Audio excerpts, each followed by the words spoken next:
అన్నాడు, sir I want to get success in my life, could you please tell me the secrets of the success అని అడిగాడు అబ్బాయి. అరే వెళ్ళరా 6 నెలల తర్వాత రా అన్నాడు. మళ్ళీ 6 నెలల తర్వాత మళ్ళీ వెళ్ళాడు. లేదు 2 నెలల తర్వాత రారా అన్నాడు. 2 నెలల తర్వాత మళ్ళీ వెళ్ళాడు అనంత్.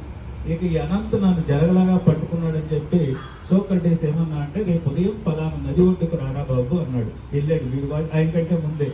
కొద్దిసేపు తర్వాత సోక్రటీస్ వచ్చారు. సార్ మళ్ళీ అడిగాడు, సార్ నేను జీవితంలో విజయము సాధించాలనుకుంటున్నాను, ఆ రహస్యాలు చెప్పండి సార్ అని.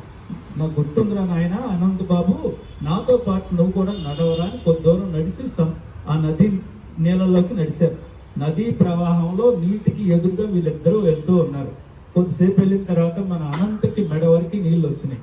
అనంత జుట్టు పట్టుకుని ఆ తలని అనంత తలకాయని ఆ నీళ్ళలో అట్లా ముంచేశాడు సోక్రటీస్. అట్లానే కాసేపు ఉంచాడు, కొద్ది సెకండ్లు. వాడి దేహం బ్లూ కలర్లోకి మారుతుంది.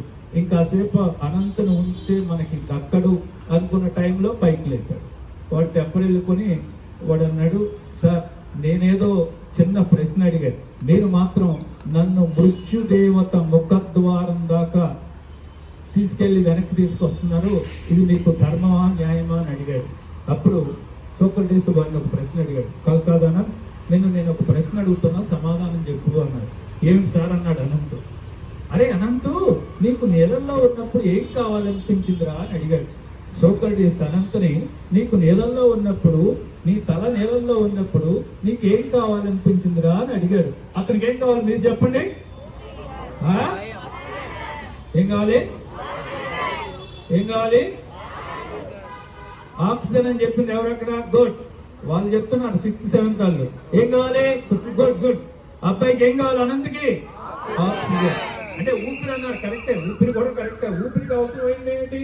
ఆక్సిజన్ కదా. వాడు తప్పి మన సమానం చెప్పాడు. సార్ నాకు నీళ్ళల్లో ఉన్నప్పుడు ఆక్సిజన్ కావాలనిపించింది. వెంటనే సోక్రటీస్ చెప్పాడు వాడు, అరే అనంత్, నీకు నీళ్ళల్లో ఉన్నప్పుడు ఆక్సిజన్ అవసరమని ఎంతైతే అనిపించిందో, జీవితంలో విజయము సాధించాలి అనే కోరిక కనుక అంటుంటే అదే విజయాన్ని రాష్ట్రం. There is no other secrets of the success. మన విజయం సాధించడానికి మొదటిగా కావాల్సింది ఏంటి అంటే డిజైర్, కోరిక. కోరిక కోరిక ఈ విజయం సాధించడానికి మొదటిగా కావాల్సిన ర్యాంకు తెచ్చుకోవాలనే కోరిక బలంగా ఉండాలి. జ్వలించుకుపోయే కోరిక, నిద్రపోతున్నా ఆ కోరిక మిమ్మల్ని తట్టి లేపాలి. భోజనం చేస్తున్నా ఆ కోరిక మీ మైండ్లో ఎప్పుడు ఆలోచన రేపెట్టాలా. కాబట్టి అటువంటి కోరిక ఉన్నప్పుడు ఏమవుతుందంటే, గుర్తుపెట్టుకోండి, అటువంటి కోరిక ఉన్నప్పుడు ఆసక్తి ఏర్పడుతుంది. అటువంటి కోరిక ఉన్నప్పుడు ఆసక్తి ఏర్పడుతుంది. ఆసక్తి వల్ల ఏకాగ్రత పెరుగుతుంది. ఏకాగ్రత పెరగటం వల్ల మెదడు ధారణాశక్తి పెరుగుతుంది. మెదడు ధారణాశక్తి పెరగటం వల్ల తిరిగి ఎప్పుడైతే మీరు ఒక విషయం పైన ఆసక్తి ప్రదర్శిస్తారో అప్పుడు మీ మెదడులో ఉన్న నాడీ కణాలన్నీ కేంద్రీకృతమై చూసేదాన్ని, వినేదాన్ని, చదివేదాన్ని గ్రహించి మెదడులో అద్భుతంగా ప్రింట్ చేస్తాయి. అంటే పుస్తకాల్లో అక్షరాలు ఏ విధంగా ప్రింట్ అయి ఉంటాయో, మీరు చూసినది, విన్నది, చదివింది మెదడులో అలా ప్రింట్ అవుతుంది.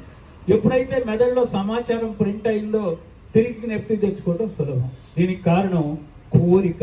సాధించాలి అనే బలీయమైన కాంక్ష, కోరిక, సంకల్పం, దృఢ దీక్ష మీ మైండ్లో ఉన్నప్పుడే మీ జీవితంలో, మీ విద్యార్థి జీవితంలో కానీ తర్వాత జీవితంలో కానీ సాధించడం కుదురుతుంది. కాబట్టి మొట్టమొదటిగా మీకు ఆ బర్నింగ్ డిజైర్ ఉండాలి.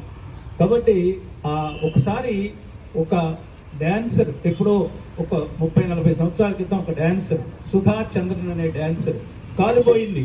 యాక్సిడెంట్లో కాలు తీసేయాల్సిన పరిస్థితి వచ్చింది. కృత్రిమ కాలుతో ప్రాక్టీస్ చేసి అమెరికా సంయుక్త రాష్ట్రాల వాషింగ్టన్ డీసీలో కృత్రిమ కాలుతో అద్భుతంగా డ్యాన్స్ చేసిన మొదటి మహిళగా గుర్తింపు పొందింది. అప్పుడు ప్రెస్ రిపోర్టర్లు అడిగారు, ఏమ్మా ఇది ఎలా సాధ్యపడింది అని. ఆవిడ ఒక్కటే సమాధానం చెప్పింది, seeds of achievement lies in mind. అంతేకాకుండా and I have a burning desire అని, విజయము సాధించాలి అనే కోరిక విత్తనాలు మైండ్లో పడ్డాయి. ఆ విత్తనాలు మొలకెత్తినాయి, వటవృక్షాలైనవి, ఫలితంగా నేను సాధించాను అని చెప్పింది. కాబట్టి you should have a burning desire. ఈ డిజైర్ వల్లే మీరు గోల్ సెట్ చేసుకుంటారు, ఈ కోరిక వల్లే గోల్ సెట్ చేసుకుంటారు. ఆ అబ్బాయి ధోని అవ్వాలి అనే కోరిక ఉండటం వల్ల రోజు గ్రౌండ్కి వెళ్ళి ప్రాక్టీస్ చేయటం, ధోని ఎట్లా ఆడుతున్నాడో చూడటం, ధోని ఆడే ఆటలో మెలకువలు నైపుణ్యాలు గ్రహించటం, ఇలాంటివన్నీ చేస్తాడు వాడు. ఎందుకని కోరిక బలంగా ఉంది కాబట్టి. కాబట్టి ఆ కోరిక వల్ల ఒక లక్ష్యం ఏర్పడుతుంది, దాన్నే మనం ఏమన్నాం. అయితే మీ గోల్ ఏమై ఉండాలంటే విజయం సాధించడానికి వర్దీ గోల్ అన్నాం. వర్దీ గోల్ అంటే so goal should be state first rank. Public exam లో స్టేట్ ఫస్ట్ ర్యాంక్ తెచ్చుకోవాలా. 10th క్లాస్ పబ్లిక్ ఎగ్జామ్ లో 600కి 600 మార్కులు తెచ్చుకొని రాష్ట్ర స్థాయిలో ప్రథమ ర్యాంక్ తెచ్చుకోవాలా. వెంటనే sir is it possible, I don't think so అనుకుంటారు.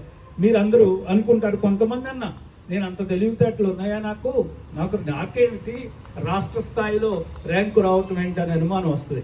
అసలు మీరందరూ తెలివి గలవారా తెలివి తక్కువారా అన్నది నిరూపించడానికి ఒక ప్రయోగం చేద్దాం. మీ క్లాస్లో అతి తక్కువ మార్కులు వచ్చిన అబ్బాయిని సెలెక్ట్ చేసుకోండి. ఒక 500 రూపీస్ ఆ అమ్మాయికి అబ్బాయికి ఇచ్చి తనకి ఇష్టమైన హీరోయిన్ నటించిన సినిమాకు పంపించండి. Let him enjoy the movie. ఆ సినిమా చూసిన తర్వాత వారిని నెక్స్ట్ డే మీరు ఏమీ అడగొద్దు, అర్థమవుతుందా? 2 నెలల తర్వాత అబ్బాయిని సినిమా అడగండి. టైటిల్స్ దగ్గర నుండి శుభం వరకు ఒక్క సన్నివేశం మిస్ అవ్వకుండా, ఒక్క డైలాగ్ మిస్ అవ్వకుండా 2.5 గంటల సినిమా 3 గంటలు చెప్తాడా చెప్పడా? Yes or no? చెప్తాడా చెప్పడా? Do you call him intelligent or non intelligent? Intelligent or non intelligent? కానీ నిన్న చెప్పిన లెక్కల మాస్టర్ నేను చెప్పిన a+b² ఇవాళ అడిగితే a² + b² అని అడిగి అనుమానం వచ్చింది. ఈజ్ ఇట్ -2ab +2ab అని. +2ab కరెక్టలే, వారికి అనుమానం వచ్చింది. సార్ మైనస్సా ప్లస్సా అంటే నిన్న చెప్పిన a+b² ఫార్ములా ఇవాళ మర్చిపోయాడే, 2 నెలల క్రితం సినిమా చెప్తున్నాడే. కారణం ఏమిటి అంటే వాడికి ఆ సినిమా చూడాలి అనే కోరిక బలంగా ఉంది, సినిమా చూడాలనే కోరిక బలంగా ఉంది. ఫలితంగా వాడికి ఇంట్రెస్ట్ వచ్చింది. ఆ ఇంట్రెస్ట్ వచ్చి థియేటర్కి వెళ్ళగానే వాడి మెదడులో ఉన్న నాడీ కణాలన్నీ కేంద్రీకృతమై ఆ చూసేదాన్ని వినేదాన్ని మెదడులో బలంగా ముద్ర వేసినాయి. ఎప్పుడైతే మెదడులో ముద్ర వేసినా టక్టక చేస్తాడు. వాడు సినిమా చూడటానికి ఎంత కోరికతో అయితే వెళ్ళాడో, మీరు ర్యాంకు తెచ్చుకోవాలా, ఏ రోజు చెప్పిన పాఠం ఆ రోజు నేర్చుకోవాలా అనే తపనతో అనే మహాసంకల్పంతో ఒక జ్వలించుకుపోయి కోరికతో తరగతి గదికి వెళ్ళినప్పుడు మీ విజయాన్ని ప్రపంచంలో ఎవరు ఆపలేదు. అదే రీజను. మీకు ర్యాంకు రాకపోవడానికి, మార్కులు రాకపోవడానికి తెలివి తక్కువ తనము కాదు. You are all capable of getting what you want in your life. Such a potential energy you have. మీ అందరూ తెలివిగల వాళ్ళే, తెలివి తక్కువ వాళ్ళు ఎవరు లేరు. కానీ ఎందుకు ర్యాంకు రావట్లేదు అంటే మీకున్న తెలివితేటల్ని వేరే రకంగా ఉపయోగిస్తున్నారు, అంతేగాని తెలివి కలలేదు. Do you agree with me that you are all intelligent? మీరు ఒప్పుకుంటారా నాతో? Do you agree with me that you are all intelligent? Yes or no? మీరందరూ ఇంటెలిజెంట్ అని చెప్పడానికి మన ఉపనిషత్తుల్లోనే చెప్పారు. మీ తల్లిదండ్రుల జన్యువుల ద్వారా మీకు ఏ తెలివితేటలైతే సంక్రమించినాయో ఆ తెలివితేటలు మీరు రాష్ట్ర స్థాయిలో ర్యాంకు తెచ్చుకోవడానికి సరిపోతాయి అని మన ఉపనిషత్తుల్లో కూడా చెప్పారు.